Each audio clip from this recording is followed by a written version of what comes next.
no se está viendo las diapositivas. ¿Sí? No sé, se está viendo el Meet, pero no las diapositivas. Ni cómo se está. Es un botón, se enfoca la imagen bien. Y va a estar igual. En vez de resolver tu problema, va a estar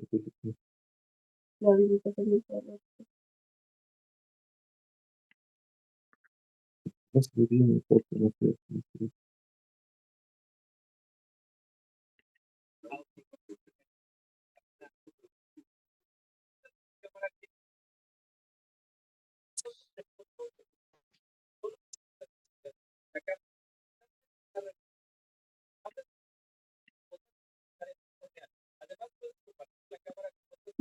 Ahora, Pero depende del wifi. Y en este salón no entra. Si damos Ahora. Ahora sí, doctor. gracias. Entonces, el cáncer de páncreas es una de las neoplasias que tienen una alta mortalidad, lamentablemente, porque casi la mayoría de pacientes se El que diagnostican va a en ver el estadios video aprendiz avanzados. en la misma red. Entonces, tu celular comparte internet. Francamente, es una patología que en nuestro hospital lo vemos en estadios 3 o 4, en la mayoría de casos. Fíjense, estos son datos del Observatorio Global del Cáncer, que es un observatorio de la de la Organización Mundial de la Salud. Y en el 2022 hemos tenido casi 500,000 de pacientes nuevos diagnosticados por este cáncer, por esta neoplasia, que representa más o menos el 2,6% de todos los cánceres. Han fallecido casi medio millón de personas con esta enfermedad, ¿no? Que representa más o menos el 4,7% de todas las muertes por cáncer. Fíjense, la tasa de letalidad es alta, 94%. O sea, a 5 años, la mayoría de pacientes con estadio clínico 4, casi la mayoría han fallecido, ¿no? La edad media del diagnóstico, 65 a 70 años, o sea que es una neoplasia de adultos jóvenes, de adultos mayores, pero como les digo, o sea, y como lo hemos visto con buenos compañeros, eso no es una regla, ¿no? No es que sea por encima solo de esos grupos etarios, que no solo afecta a esos grupos etarios, sino también se puede presentar en personas jóvenes, ¿no? Y es muy mortificante para el paciente esta enfermedad, no solo por lo dolorosa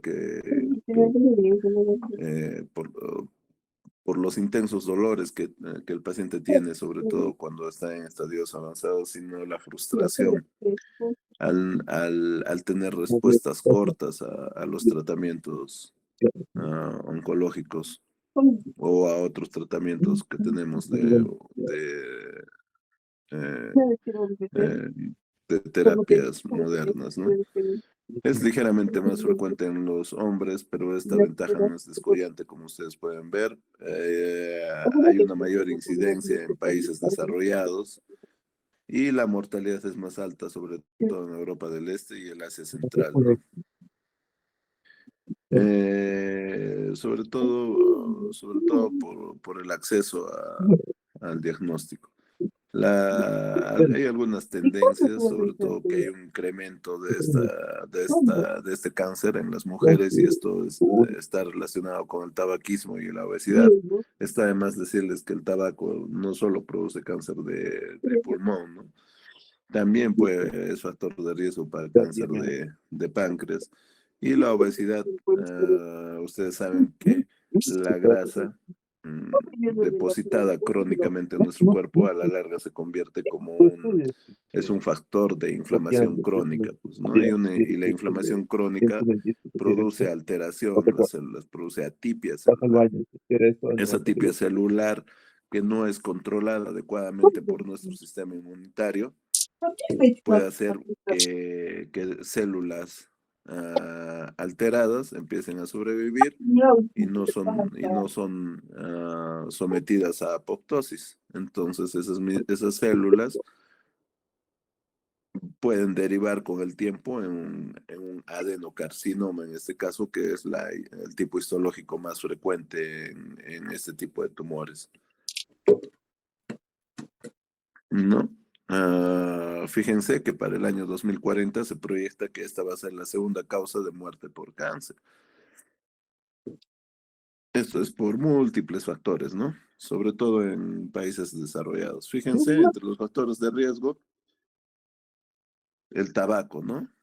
Si yo soy fumador, tengo 2 a 3 veces más riesgo de padecer cáncer de páncreas en relación a uno que no fuma. ¿No? Es la causa entre el 20 y 30% de los casos, ¿no?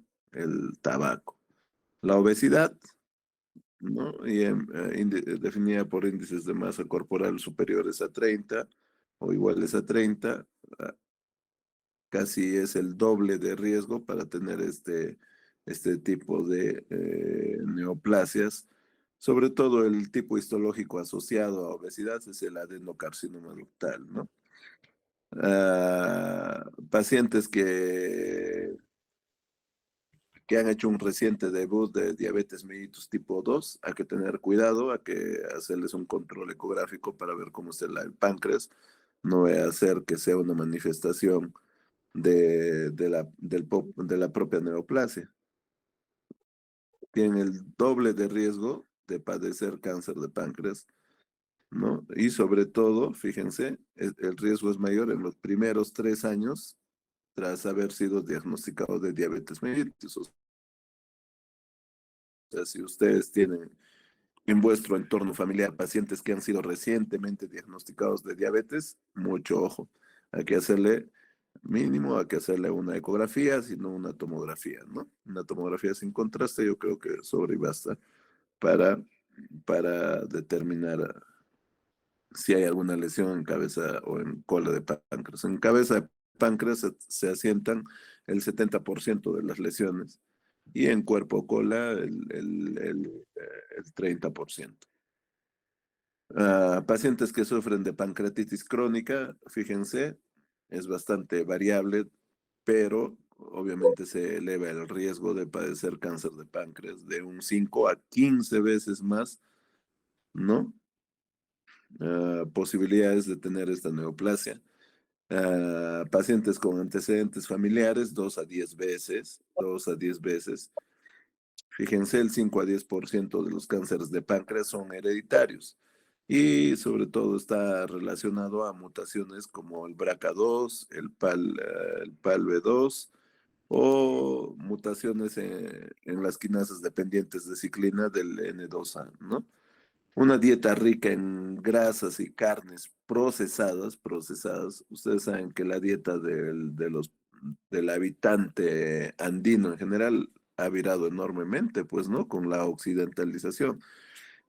¿Por qué? Porque todo el mundo ya, ya, ya come más alimentos procesados, ¿no? Si no, veamos, denos una vuelta nomás por el Real Plaza o la cantidad de pizzerías que hay, ¿no? Entonces, ya cada vez más hay más occidentalización, cambiamos nuestros hábitos y eso nos puede producir nos puede ser un factor de riesgo para este tipo de enfermedad, ¿no? Y la exposición ocupacional, sobre todo a pesticidas y ¿no? agricultores o a metales que pueden incluso hasta duplicar el riesgo de padecer esta enfermedad. Fíjense, muchos de ellos son prevenibles, ¿no? Tabaquismo, obesidad, ¿no? La dieta rica en alimentos procesados, exposición ocupacional, obviamente. Antecedentes familiares, eso lamentablemente no lo podemos corregir, es algo que está en nuestros genes, ¿no? Mutaciones germinales. Sus tipos histológicos y cómo están distribuidos, fíjense. El adenocarcinoma ductal es el tipo histológico más frecuente. 90% de los tumores de páncreas es de esta estirpe histológica, adenocarcinoma ductal. Es el más agresivo y es el más Tú pides ya común. mi cuenta, Sandra. También el páncreas Entras, puede ser asiento de tumores neuroendocrinos que tienen un mejor pronóstico Ya tiene la cuenta. y otro tipo de tumores como el cistoadenocarcinoma o el carcinoma acinar que puede encontrarse hasta un 5 a 10%. Pero el grueso de pacientes va a tener este tipo de diagnóstico adenocarcinoma ductal. Adenocarcinoma ductal. ¿Por qué? Porque el páncreas, ustedes saben que es una glándula, ¿no? Que tiene dos funciones claramente diferenciadas, exócrina y endócrina, ¿no? Fíjense la supervivencia de los pacientes, la supervivencia global a 10 años, 10%. 10%, chicos. O sea, a 5 años, ¿no? O sea, ¿qué quiere decir?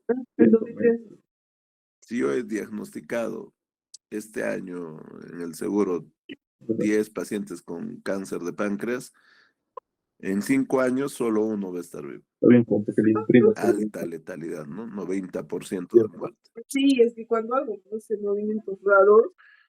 Cuando es, si ese tumor ha sido resecado, que solo se da en el 20% de los casos, imagínense, o sea, el 80% de los pacientes va a quimioterapia y el 20% tiene la posibilidad quirúrgica.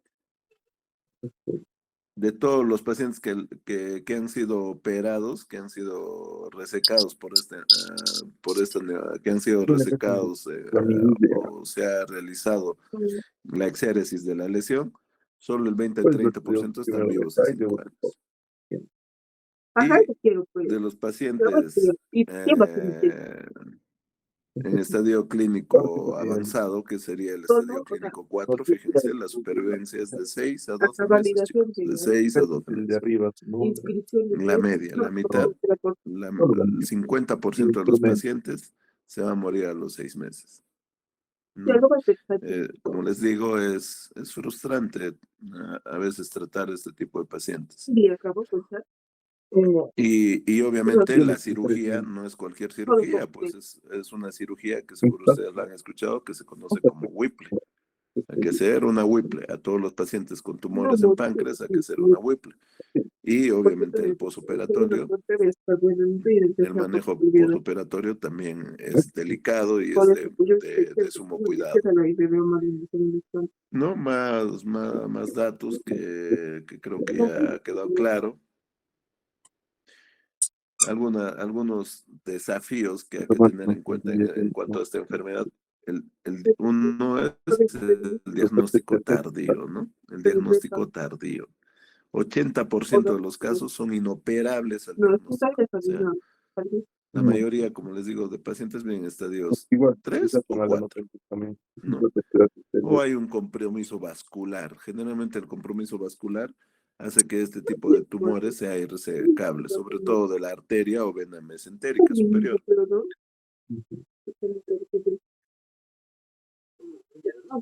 No hay un cribado, no hay una prueba preventiva, no hay un gol estándar preventivo para esta enfermedad. No hay pruebas validadas para la población en general, por eso es que lamentablemente los vamos a diagnosticar en estadios avanzados.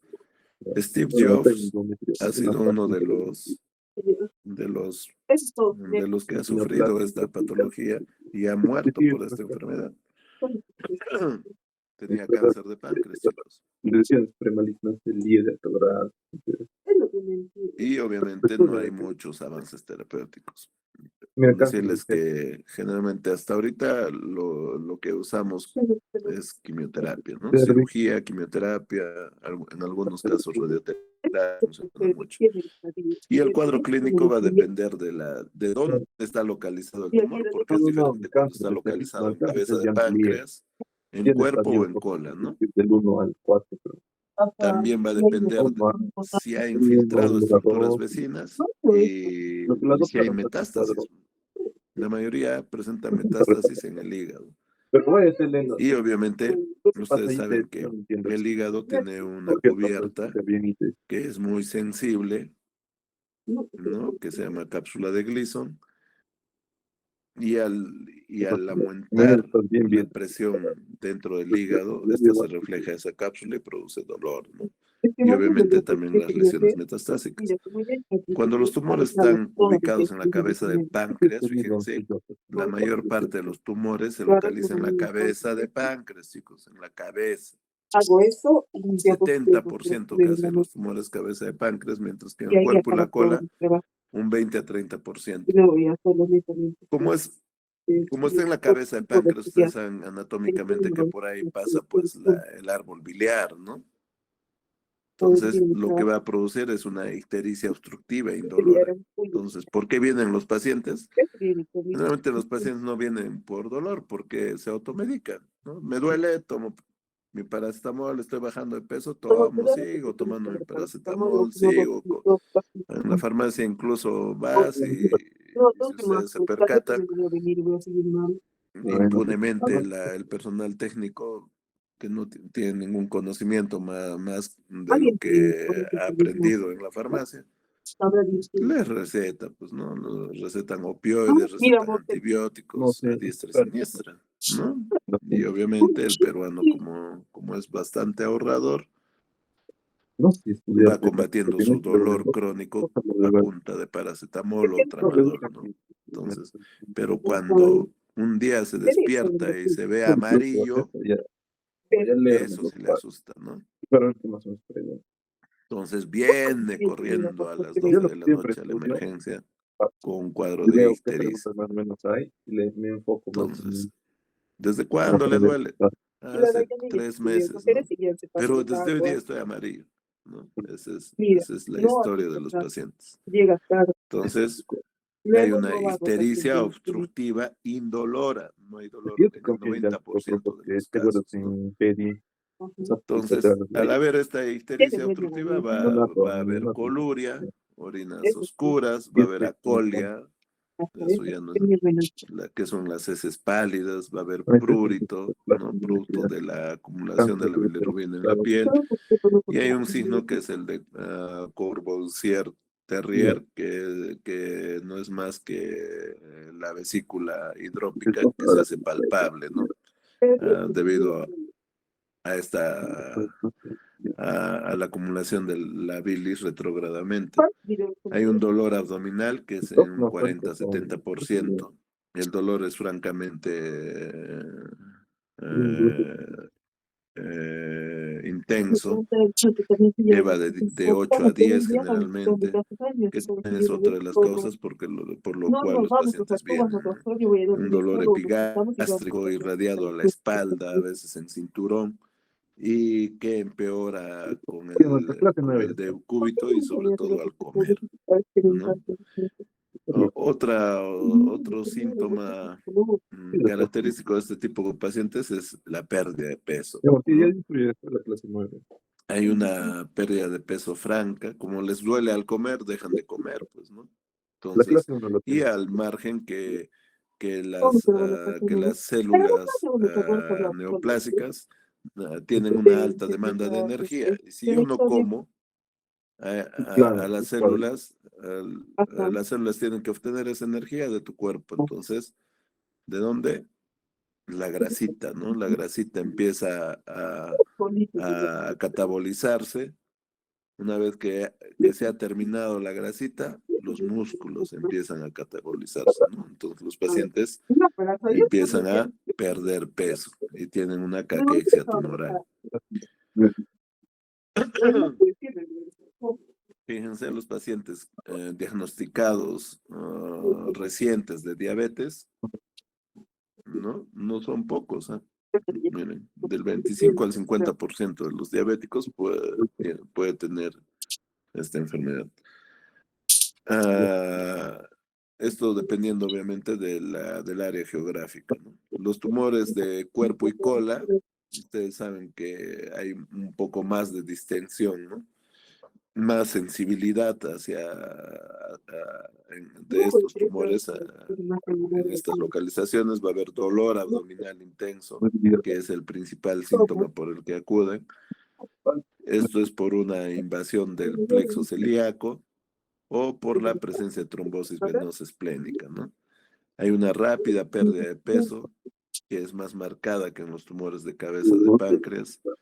y se puede producir una trombosis venosa, que es parte del síndrome de Trousseau, que es básicamente trombosis de vena esplénica, porta o mesentérica, que se puede presentar en un 10 a 20% de los casos.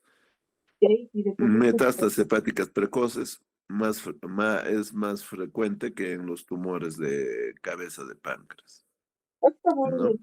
Entonces, fíjense, todo un síntoma florido, y el síntoma va a variar, como les digo, de acuerdo a la localización del tumor. No se olviden, el 70% de los pacientes tienen el tumor en la cabeza del páncreas.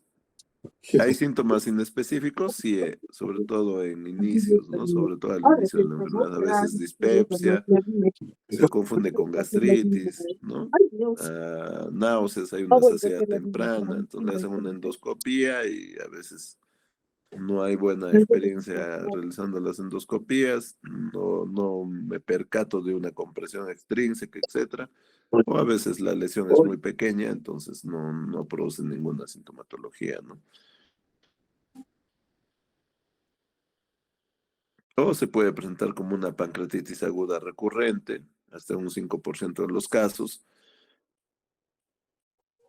Y también puede haber depresión, astenia, que se puede como parte de un síndrome paraneoplásico, ¿no? Entonces, generalmente, ¿por qué vienen los pacientes? Vienen por ictericia, ¿no? Vienen, el amarillo obviamente les asusta, pues, ¿no? Ictericia progresiva sin dolor, asociado a pérdida de peso. O un dolor persistente, intenso, que se irradia hacia la espalda, ¿no?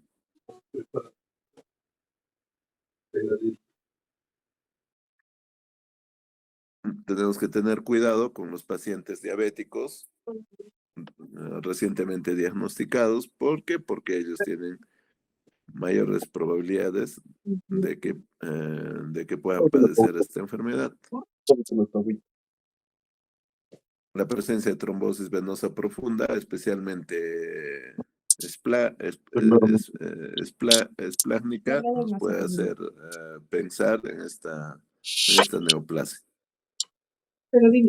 Hallazgos físicos, sobre todo en estadios avanzados, ictericia, ¿no? Debido a la obstrucción del árbol biliar. Esto en tumores de cabeza, sobre todo. En la vesícula biliar palpable, obviamente como ha disminuido debido a la presencia del tumor en la cabeza de páncreas, ha disminuido la luz de la vía biliar, entonces hay un acúmulo pues de la bilis de manera retrógrada que involucra a la vesícula biliar. Entonces la vesícula biliar se dematiza, se distiende y se puede palpar, ¿no? En estadios avanzados, a nivel epigástrico, podemos lograr palpar metástasis incluso en el hígado o una masa epigástrica, ¿no? El hígado, por las metástasis, que a veces son múltiples, se incrementa de tamaño. La presencia de ascitis, que es sinónimo de una diseminación de la enfermedad, que se denomina carcinomatosis peritoneal. Y también, al igual que en los pacientes con cáncer gástrico, se pueden presentar este nódulo supraclavicular izquierdo, conocido como el ganglio de Virchow, ¿no? Que obviamente significa que la enfermedad está avanzada, pues, ¿no? Porque es un ganglio que no es ni siquiera local, ni mucho menos regional, ¿no? Es un ganglio a distancia. Los síndromes paraneoplásicos son raros, pero se pueden presentar en este tipo de pacientes, incluso antes del diagnóstico, ¿no? Dermatomiositis, acantosis nigricans, hiperglucemia pancreatógena, esto por destrucción de las células B, o tromboflebitis migratoria, ¿no? Entonces, se pueden presentar síndromes paraneoplásicos. El diagnóstico diferencial, ¿con quién va a ser? Con pancreatitis crónica, ¿no? A veces entran pacientes con dolor, se le hace una tomografía y una masa, pero es una pancreatitis crónica, ¿no? Colangitis esclerosante primaria, sobre todo cuando el paciente tiene ictericias, ¿no? O con otros cánceres de la vía biliar, como el tumor de Klaskin, por ejemplo, que es un tumor en la vía biliar proximal, casi al hilio hepático, y que también es de alta mortalidad, se conoce como tumor de Klaskin. Otro tipo de tumores, ¿no? Que se localizan en el páncreas, como linfomas o tumores neuroendocrinos. Una vez que tenemos a nuestro paciente que ha venido a la emergencia, está histérico, con dolor, y quiere que se solucione el problema inmediatamente, obviamente lo examinamos, ¿no? Nos percatamos de los signos y síntomas que está presentando y le vamos a pedir un examen auxiliar, ¿no? En este caso, lo primero que tenemos a mano es la tomografía, ¿no? En un paciente histérico, si estamos sospechando de una ictericia obstructiva, lo recomendable es una colangioresonancia, ¿no? Una colangioresonancia para ver la vía biliar, la vía biliar. Pero podemos empezar con una tomografía abdominal con contraste, que obviamente es el estándar para páncreas. Es el estándar para páncreas. También podemos ampliar la resonancia, hacerle una colangiopancreatografía, sobre todo para evaluar vías biliares, y también nos sirve para ver compromiso vascular. El PET-CT para hacer un estadiaje más preciso, porque nos va a permitir valorar si hay ganglios comprometidos a distancia. Marcadores tumorales, el específico para páncreas es el CA19-9, chicos. El CA19-9 es un marcador útil para seguimiento, pero no es para diagnóstico. Algunos médicos bueno, ahora hay médicos para todos los gustos. Ustedes van donde un médico y les recetan todos los marcadores tumorales. No existe screening con todos los marcadores tumorales. Eso es una estafa. Lo que yo tengo, el único screening es el PSA y el tacto rectal. Entonces el CA19-9 no es diagnóstico, chicos, no es diagnóstico. Lo que me permite diagnosticar una neoplasia, como hemos venido revisando hasta este momento, es la biopsia, Entonces, ¿y cuál es el estándar? Es la ecoendoscopía más aspiración, más biopsia con aguja fina. Entonces, yo tengo la sospecha de un tumor en el páncreas. La ecoendoscopía es prácticamente una endoscopía con un ecógrafo en la punta del endoscopio que va a ver dónde está ese tumor, ¿no? En profundidad va a ver qué se está comprometiendo por ese tumor. Y me permite hacer biopsias con aguja. Entonces yo voy a obtener una muestra y eso me va a servir para hacer un estudio histológico, ¿no? Y de acuerdo a lo que hemos revisado, la mayor posibilidad es que sea un adenocarcinoma, ¿no? Un adenocarcinoma. Entonces, el estándar para diagnosticar cáncer de páncreas es la biopsia, chicos, la biopsia. Una ecoendoscopía más biopsia, Entonces, la tomografía computarizada es el estándar, ¿no? Hay protocolos específicos para páncreas, ¿no? Que ahí los pueden ver. ¿Y qué características tiene ese tumor por tomografía? Es un tumor hipodenso, para que los que todavía tienen dudas de qué es hipodenso, oscuro, ¿no? Medio oscuro. Hiperdenso es tiene la consistencia del hueso. Entonces tengo hipodensidad, hiperdensidad. En resonancia, hipointensidad, hiperintensidad. Entonces, eso es importante, chicos. Entonces, todos los tumores hipodénticos en fase venosa están asociados en un 85 a 90% de los casos a adenocarcinomas de páncreas, ¿no? Y otra cosa me puede ayudar a determinar la tomografía, la presencia de invasión vascular. Y esta presencia de invasión vascular es importante porque es un criterio de irresecabilidad. Cuando hay compromiso vascular, ese tumor no se opera, chicos, no se opera. Y eso tiene que ver con el compromiso de la arteria mesentérica superior o vena mesentérica superior. Si la vena mesentérica superior no se puede reconstruir, no es operable.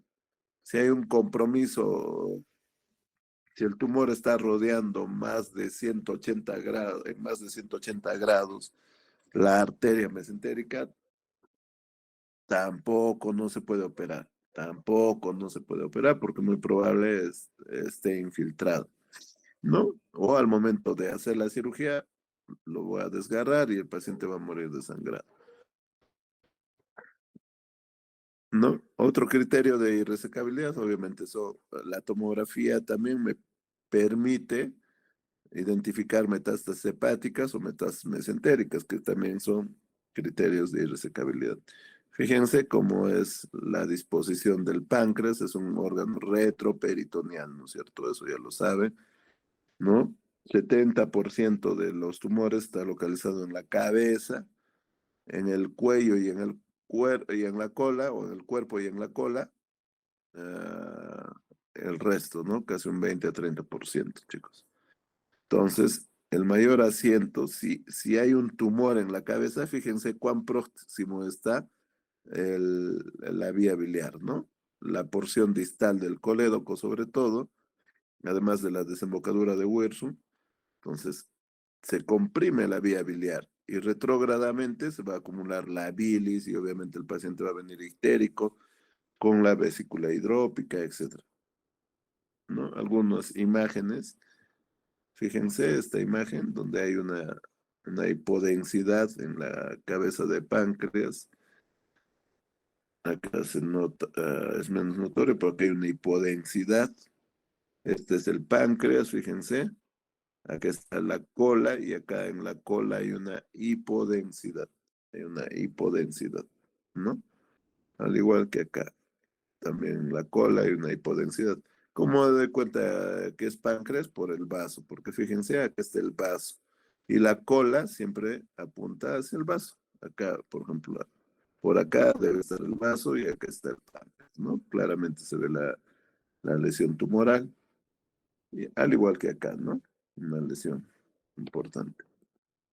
Fíjense, esta otra imagen, hay una lesión hipodensa acá, en la cabeza de páncreas. O sea, casi el 70% de 10 pacientes con cáncer de páncreas, 7 tienen el tumor en cabeza. Fíjense acá mucho más claro la lesión hipodensa en cabeza de páncreas, ¿no? Entonces, la resecabilidad va a depender de cuán avanzado esté la enfermedad, ¿no? La irresecabilidad.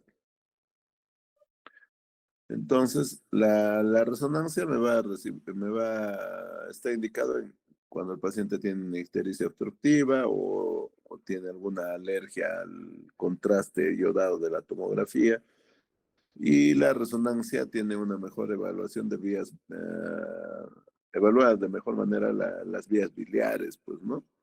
Porque me va a permitir determinar ese stop, por ejemplo, producto del tumor, y puede identificar tumores incluso menores a 1 centímetro. La ecoendoscopía, como ya les he dicho, es para hacer biopsia, pues, para hacer biopsia, pero imagínense, nosotros no tenemos ecoendoscopia acá en Cusco, así es que no podríamos hacer este tipo de exámenes, los referimos a Lima, al Hospital Rebalet, y ahí hacen ecoendoscopías más tomas de biopsia. nosotros lo que tratamos de hacer es incluso laparoscopías diagnósticas más tomas de biopsia. Laparoscopías diagnósticas, pero a veces el tumor es tan pétreo, tan duro, que no permite ni siquiera la toma de la muestra, ¿no? Pero esta ecoendoscopía es para tumores pequeños, pues para tumores grandes o cuando hay una enfermedad a distancia, a veces preferimos biopsiar las lesiones a distancia, por ejemplo, las lesiones hepáticas, que son mucho más accesibles.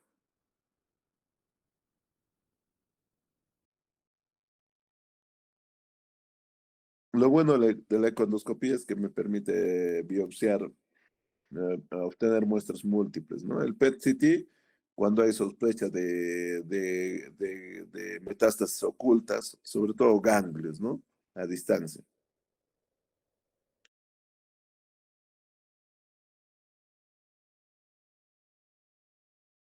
Puede mejorar la precisión, sobre todo de lesiones metastásicas, en un 15 a 20%, que no es poca cosa.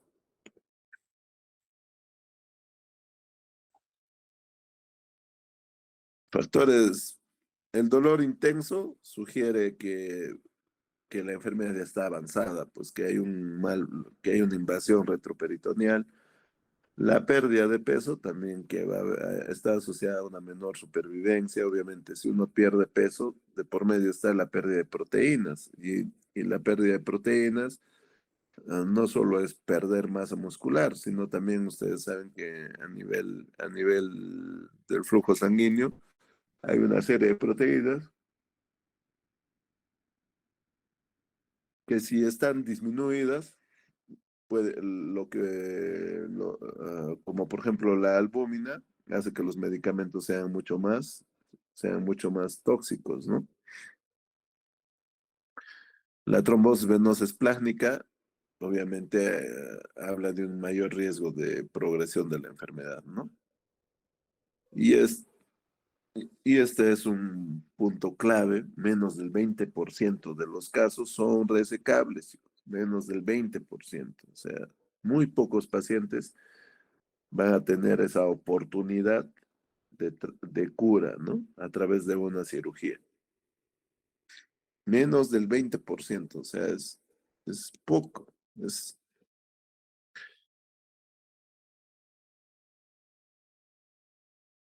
Entonces, otro punto importante que hemos visto es, ¿no? Con respecto a la biopsia, la ecoendoscopía más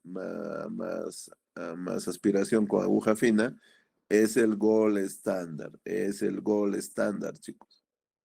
Actualmente es el gold estándar para la toma de muestra, para identificar qué tipo de tumor hay en esa cabeza de páncreas. Pero obviamente eso está supeditado a que yo cuente con esta tecnología, porque como les digo, aquí en Cusco no tenemos esta tecnología. Entonces, ¿qué hacemos nosotros?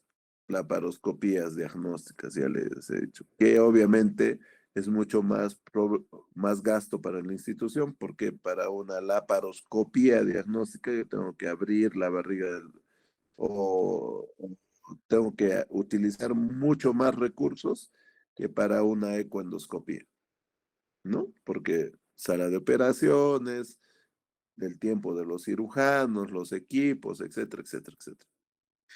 Entonces, fíjense la sensibilidad de una ecoendoscopía una aspiración con aguja de jafina, es altamente sensible, del 85 al 90%. La ventaja de este procedimiento es que va a evitar la siembra peritoneal o la punción percutánea, ¿no? En el Rebagliati antes no había ecoendoscopio, entonces, ¿qué se hacía? La biopsia percutánea con guía tomográfica o con guía ecográfica. Entonces, ¿qué hacían? Con el ecógrafo identificaban la lesión en cabeza de páncreas y, y por otro lado se le tomaba la muestra, ¿no? Ya sea guiada con tomografía o guiada con ecografía.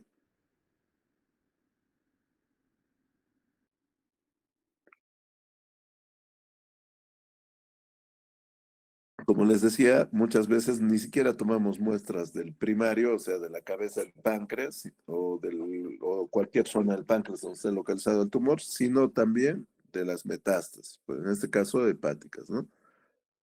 Entonces, una vez que tenemos la muestra, hay que procesar esa muestra, pues. Y el tipo histológico más frecuente es adenocarcinoma, ¿no? Es el adenocarcinoma ductal. Entonces, si yo le hago inmunohistoquímica a esa muestra, de tejido tumoral, va a ser positiva para CK7, CK19, C19-9. Estos son anticuerpos, son anticuerpos. Entonces, las células se, interactúan con esos anticuerpos que yo estoy, que estoy haciendo interactuar y adquieren un color característico, ¿no? Y va a ser positivo para cromogramina y sinaptofisina en tumores neuroendocrinos. O sea, yo tengo una manera objetiva de determinar si es un adenocarcinoma o es un tumor neuroendocrino, ¿no? Y obviamente en pacientes con enfermedad metastásica, que como les dije, nosotros a veces biopsiamos las metástasis hepáticas que son mucho más accesibles y para tratar de hacer una determinación de la secuenciación genómica, ¿no? Por varias técnicas. Y entonces tratamos, en el 95% se ha encontrado que hay mutación de KRAS, también hay mutación de P53, ¿no? Esta mutación de P53 es altamente agresiva, chicos, porque P53 es un gen supresor tumoral. Entonces, y la mortalidad, obviamente, es también alta. Inestabilidad microsatelital o daño en los mecanismos de reparación del ADN, 1 a 2% de los casos, ¿no? Y son candidatos a,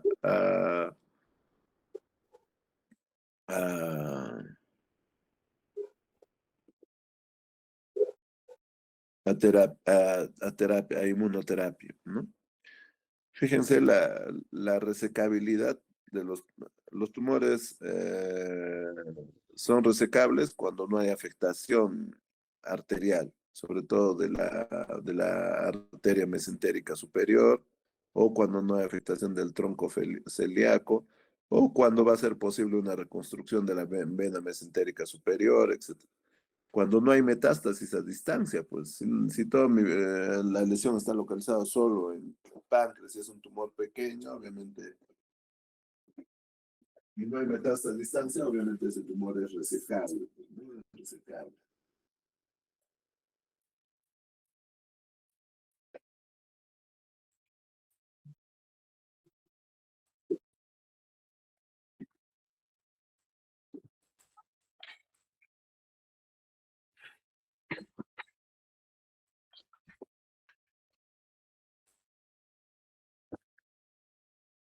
Un minuto, por favor, voy a conectar mi máquina.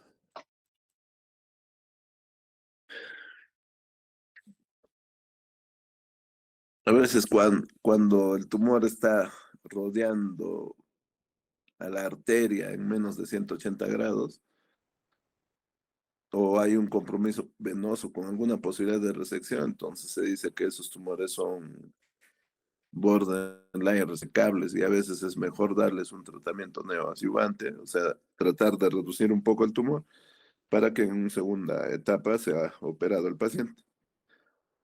Pero como les dije, la mayoría de pacientes son irresecables, casi el 80% de los pacientes son irresecables. ¿Por qué? Porque ya hay una infiltración de la arteria mesentérica superior, o hay infiltración de órganos adyacentes, colon, estómago, o hay enfermedades a distancia, ¿no? Sobre todo a nivel hepático, peritoneal o incluso pulmonar. Una ventaja que me olvidaba mencionarles entre la ecoendoscopía y la biopsia percutánea. La biopsia percutánea, ¿qué significa? Que a través de la piel van a introducir una aguja bien fina, guiada ya sea por tomografía o por ecografía hacia la zona del tumor y se va a sacar muestras. Pero en ese interín se puede sembrar células tumorales. Entonces, por eso acá una de las ventajas de la ecoendoscopía frente a esta biopsia percutánea es evita la siembra peritoneal, ¿no? Y a veces incluso en la zona donde se ha introducido la agujita, cuando la enfermedad evoluciona, empieza a salir lesiones tumorales.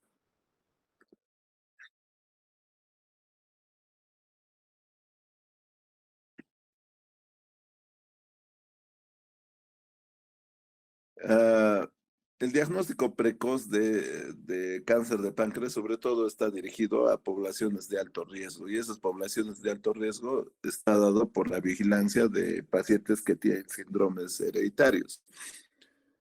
Es decir, pacientes que son portadores de la mutación de BRCA2, la mutación de PALB2, la mutación de la quinasa dependiente de ciclinas 2N2A o síndrome de Lynch. Entonces, en estos pacientes, o también pacientes con antecedentes de dos o más familiares con cáncer de páncreas. Entonces, ¿qué vamos a hacer en estos pacientes? Vamos a hacer una resonancia magnética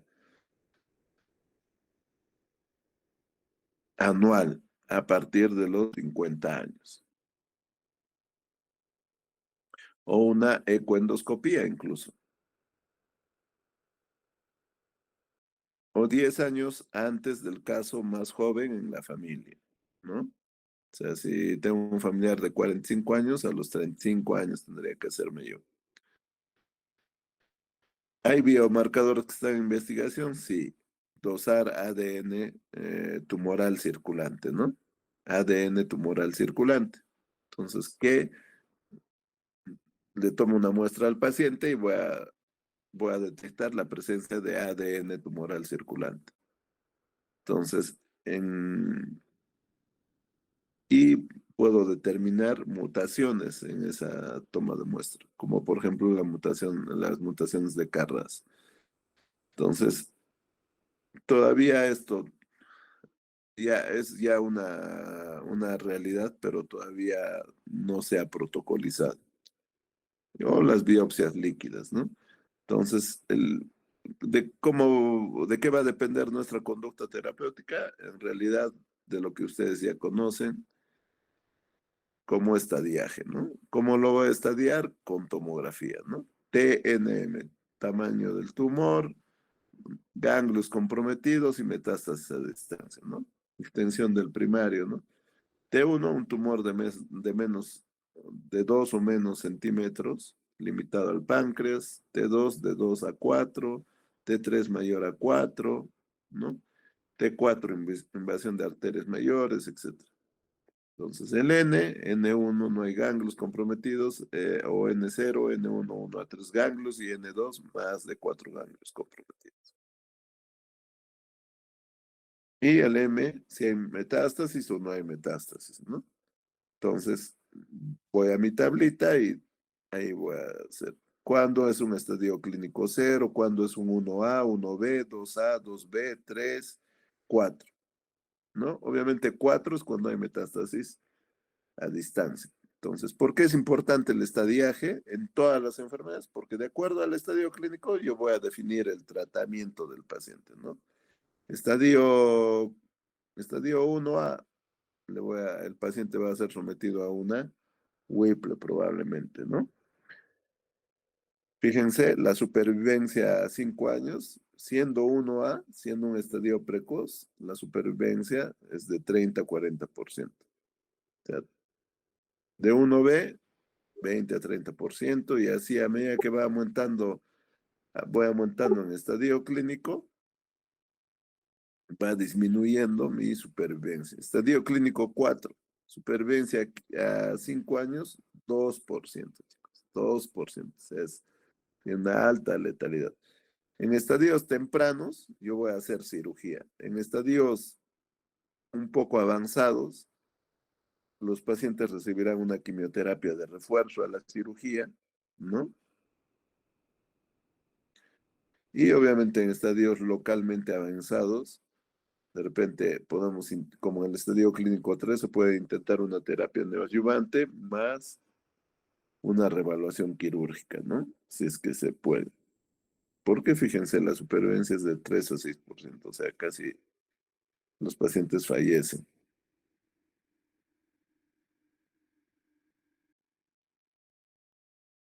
Y finalmente el estadio clínico 4, ya les dije, menos del 2% están vivos a los 5 años.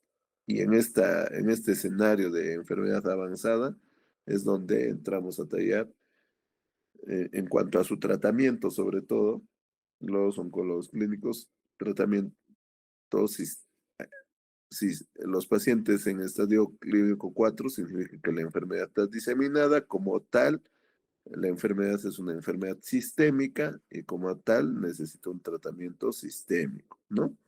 Sobre todo en base a quimioterapias o terapias dirigidas, ¿no? Fíjense el tumor cómo compromete no solo el coledocolio distal, sino también el conducto de hueso, ¿no? Este, por ejemplo, es un tumor que mide más de 4 centímetros y sería un estadio 2A. Algunas metástasis hepáticas, sobre todo. Fíjense, estas son metástasis hepáticas por cáncer de páncreas, ¿no? Un espécimen cadavérico. Vamos a descansar unos 10 minutos, chicos, para respirar. ¿Me escuchan? Sí, doctor, sí se lo escucha. Está bien. Por favor, vamos a hidratarnos un poco y volvemos, por favor.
Bien, chicos, vamos a terminar.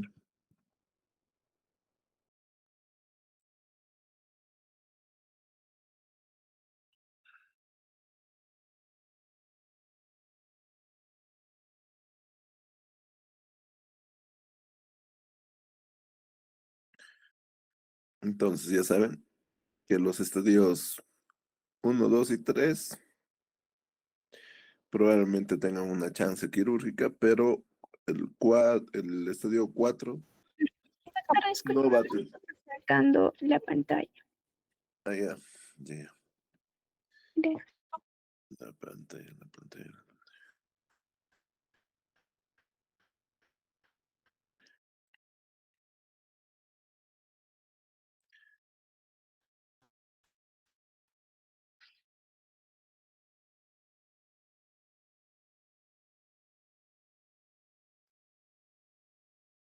Ya se ven, ¿no? Sí se ve, doctor.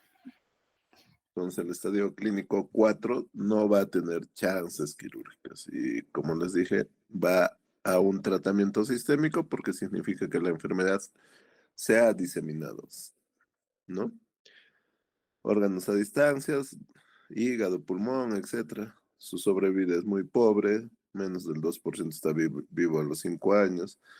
Y básicamente el tratamiento sistémico, como es una enfermedad sistémica, está diseminada, incluso puede haber células tumorales circulantes, etcétera. El tratamiento tiene que ser sistémico, a base de quimioterapia y inhibidores de checkpoint, o que son también conocidas como terapias dirigidas, ¿no? Hacia un blanco en específico, ¿no? Lo que hemos visto, el tumor, los tumores de cabeza de páncreas son los más frecuentes, debutan los pacientes pueden acudir por ictericia porque la vía biliar está muy pegado pues hacia la zona donde nace el tumor, produciendo una ictericia obstructiva, ¿no?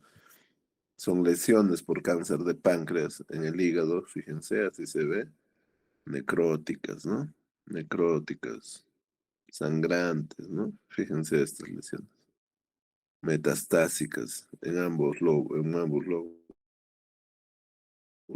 ¿no? Hay factores pronósticos como el margen quirúrgico, es decir, si yo he dejado enfermedad microscópica, se llama R1, frente a que no he dejado ninguna enfermedad microscópica, R0. O también puede ser R2 cuando hay enfermedad macroscópica. O sea, yo estoy viendo que no le he sacado todo el tumor, ha quedado tumor ahí. Entonces eso es R2. R1 es cuando el patólogo mandan la pieza operatoria, el patólogo dice, en la zona de la incisión hay células tumorales. Entonces, ¿qué significa? Que en el cuerpo del paciente, en la zona donde se ha hecho la incisión, también hay células tumorales. Eso significa R1 y R0 cuando está limpio, ¿no? No ha quedado, no ha quedado márgenes comprometidos. Los de peor pronóstico son el GTS en cuanto al grado histológico, quiere decir pobremente diferenciado, incluso hay un G4 en algunas bibliografías de indiferenciado.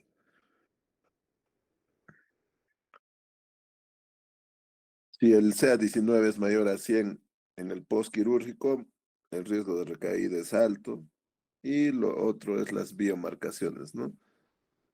Carras es una mutación que representa en estos pacientes el 95%, y la mutación de SMAD4 está asociado sobre todo a diseminación, ¿no? En cuanto a la biología molecular, más nos interesa la biología molecular de la adenocarcinoma ductal, puesto que se encuentra en el 90% de los pacientes con cánceres, ¿no? Y esta biología molecular es importante su estudio, sobre todo desde el punto de vista pronóstico y predictivo también. O sea, hay mutaciones que me van a servir para tratamiento, eso se llama predictivo, y hay mutaciones que son pronósticas, ¿no? Como por ejemplo la mutación de P53, que ya sé que esos pacientes van a tener muy pobre respuesta a quimioterapia. Las tasas de duración de respuesta van a ser muy cortas. Principales alteraciones genéticas, fíjense, en páncreas el 95% de los pacientes tienen mutación de Carras, pero también hay otras mutaciones importantes. Fíjense, la mutación de TP53 o P53 es bastante alta, 70%.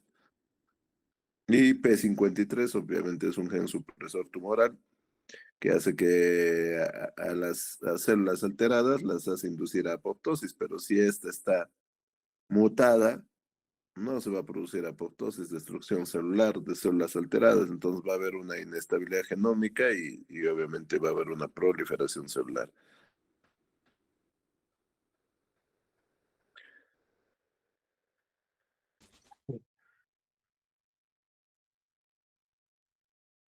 También hay otro tipo, como son alteraciones de las vías de la reparación del ADN, ¿no? Inestabilidad microsatelital, mutaciones de BRCA1, BRCA2. Cuando hay inestabilidad microsatelital, tengo que hacer uso de una droga que se llama pembrolizumab. Si hay alteraciones en BRCA, 1, 2, etcétera, puedo usar inhibidores de PAR, como por ejemplo el olaparib. Un tratamiento anual de olaparib está a $500,000, chicos. Entonces, tampoco es que sea muy accesible, chicos.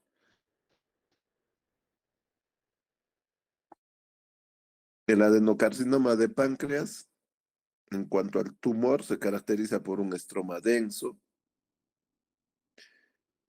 ¿Y por qué es tan agresivo?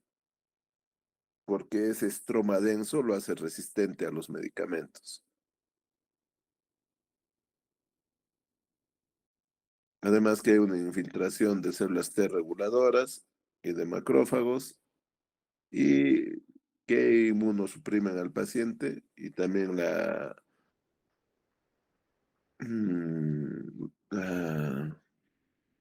este estroma va a promover la hipoxia que promueve la formación de metástasis a través del factor inducible de la hipoxia de tipo 1 alfa, ¿no? Entonces, estos factores hacen, hacen que sea un tumor con ciertas peculiaridades, ¿no? Que lo hacen agresivo. Otras alteraciones moleculares que son propias del tumor. Tenemos subtipos moleculares de cáncer de páncreas, fíjense, el epidermoide, el progenitor, el aberrante diferenciado endocrino, ¿no?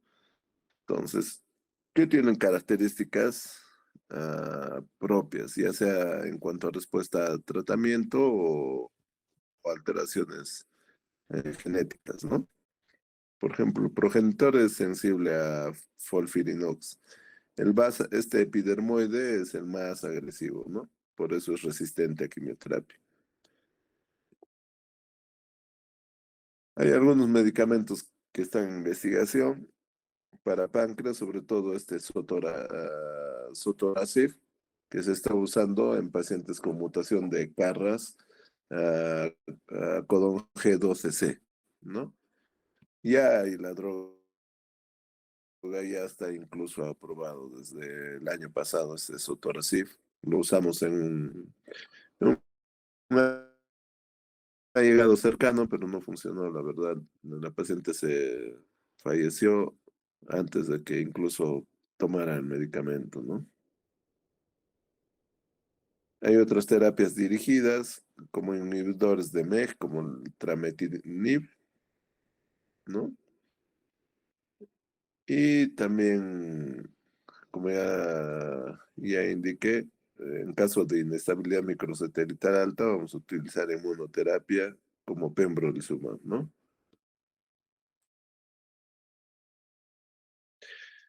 Una vez más, el CA19-9 no es útil para diagnóstico, es útil pero para seguimiento. Yo tengo un basal, le doy tratamiento, le tomo otro control. Comparo.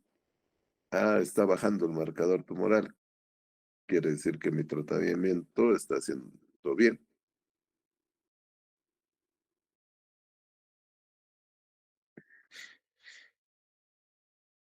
El ADN tumoral circulante está en estudio ya desde hace varios años, que simplemente haciendo un análisis de sangre yo puedo detectar la presencia de mutaciones, ¿no? O incluso monitorizar si hay resistencia al tratamiento.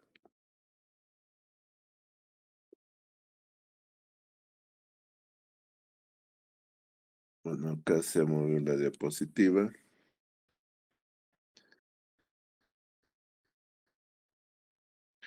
El cáncer de vesícula biliar, chicos, dentro del árbol biliar, que ustedes eh, sabemos que hay una vía biliar intrahepática que discurre dentro del hígado. Esa vía biliar sale por fuera del hígado a través de los hepáticos comunes, ¿no? Conductos hepáticos comunes. Y la unión de los hepáticos comunes forma el colédoco, ¿no es cierto?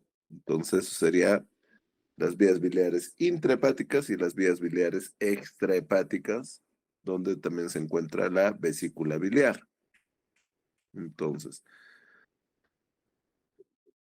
hay asiento de tumores en la vía biliar intrahepática como en la vía biliar extrahepática, que se conocen con el nombre de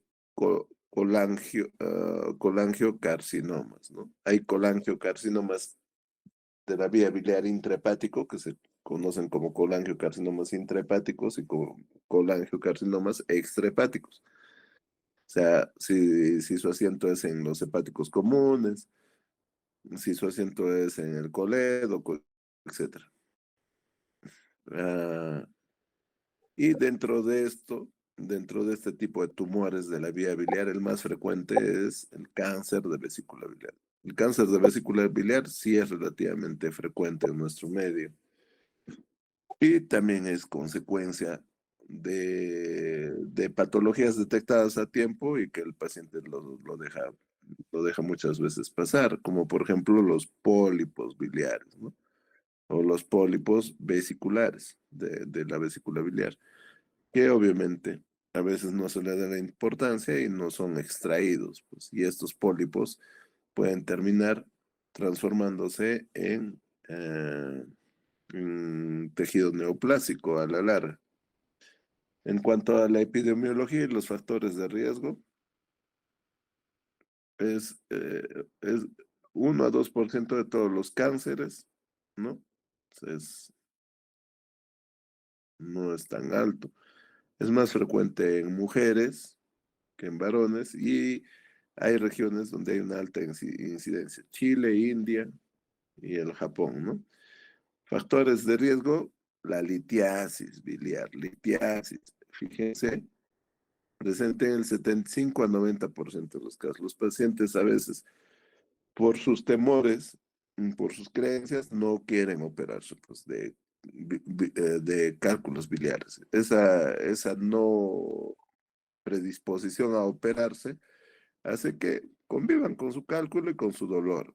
Ese cálculo produce una inflamación crónica en las paredes de la vesícula y esa inflamación crónica degenera las células, ¿no? Las vuelve atípicas. Y a la larga esas atipias se pueden convertir en mutaciones adquiridas y generar la neoplasia maligna, ¿no? La vesícula en porcelana, otro factor de riesgo, tiene infecciones crónicas como Salmonella typhi, Helicobacter, ¿no? Helicobacter pylori, es ahí. Anomalías congénitas, quiste, colédoco, páncreas, biliar, ¿no? O sea, fa- algunos problemas congénitos con el que han nacido, con los que nacen algunos niños. Y el cuadro clínico, en caso del cáncer de vesícula biliar, chicos, la mayoría de los pacientes son asintomáticos en estadios tempranos. En estadios tempranos, T1, son asintomáticos en más del 80% de los casos, por eso es que los pacientes no le toman importancia, ¿no? El interés debido.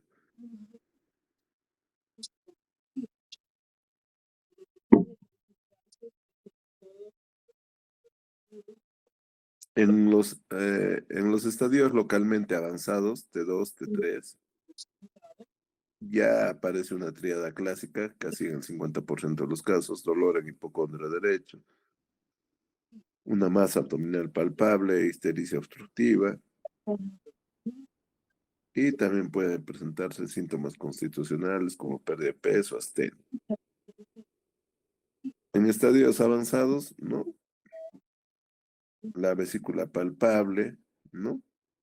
La ictericia progresiva, hepatomegalia, citis y caquexia.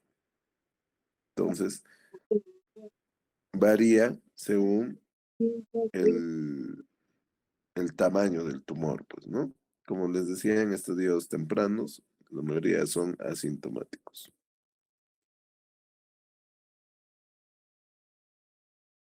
Esto lo pueden revisar. Son patrones de diseminación y los síntomas que producen, ¿no?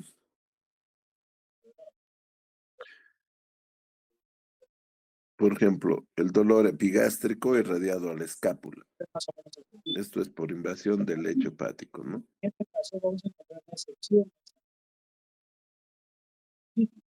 O la asitis. Cuando un paciente tiene asitis y ha sido corroborada con citología positiva, o sea que han encontrado células tumorales malignas, eso está asociado con una siembra denominada carcinomatosis peritoneal.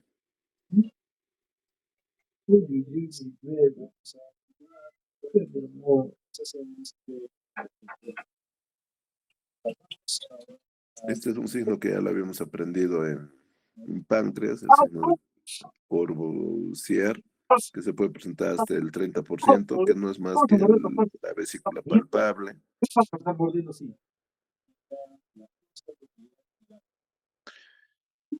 Y tiene un valor predictivo positivo para malignidad del 85%.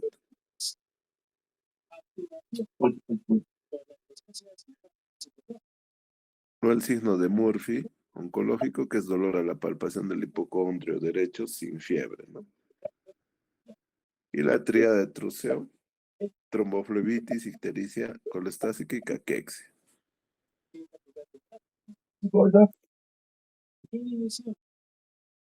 ¿Qué estudios vamos a hacer en este tipo de pacientes? Una ecografía abdominal sobre y basta, ¿no? Para detectar si hay alguna alteración en la vesícula biliar, ¿no? Porque su evaluación me va a permitir determinar si hay engrosamiento de la pared, si hay cálculos, si hay pólipos y de repente dentro de todo eso hay lesiones en la vesícula, ¿no?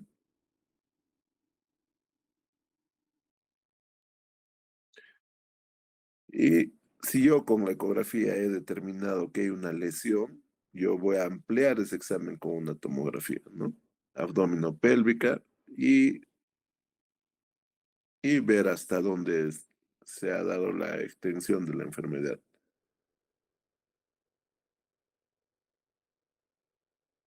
La resonancia magnética en el estudio de los cánceres de la vía biliar es ideal para evaluar si hay compromiso vascular o de los ductos, ¿no?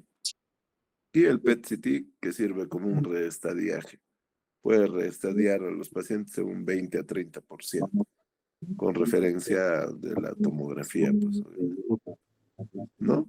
El T1 está limitado a mucosa, el T2, invasión del lecho hepático, el T3, invasión de órganos adyacentes, hígado, estómago, el T4, invasión del tronco portal o de la arteria hepática, ¿no? Si hay ganglios, no hay ganglios comprometidos, y se supone que los estadios tempranos, por ejemplo, fíjense acá el T1A, yo le voy a hacer una colecistectomía simple, ¿no? A 5 años, a diferencia del páncreas, una larga supervivencia, ¿no? Casi todos los pacientes están vivos a los 5 años.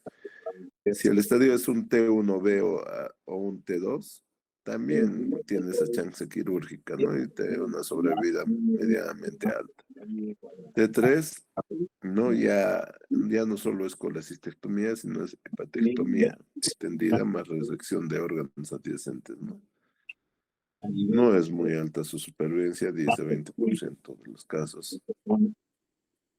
Y si, digamos, mi familiar ha entrado a una cirugía de vesícula biliar y sacan la vesícula o encuentran como hallazgo incidental post-colecistectomía que tiene cáncer de vesícula biliar. Entonces, si el paciente es un T1A, no requiere reintervención.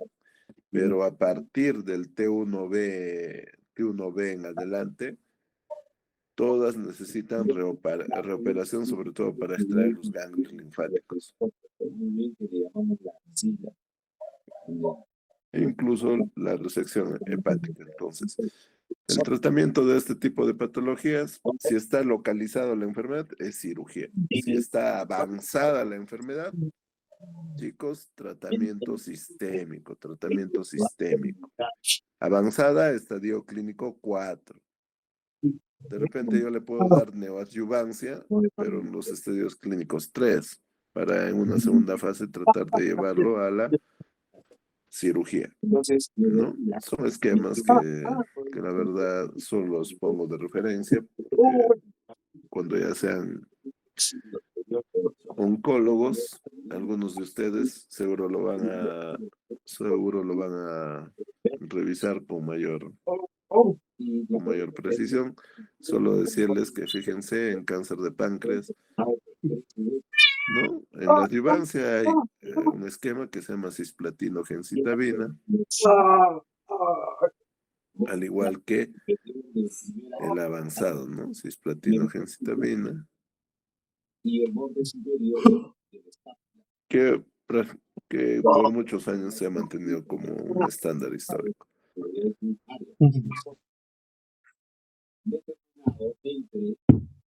¿Alguna pregunta, chicos?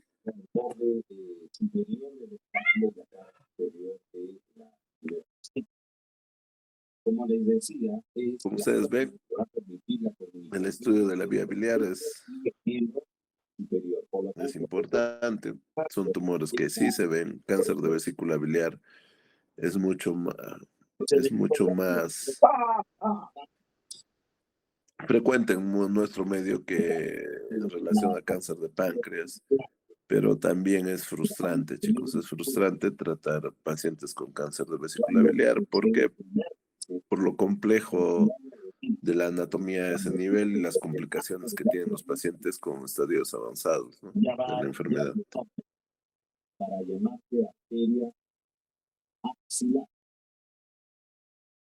¿Tienen alguna pregunta, chicos? Por favor. No, doctor, todo está claro.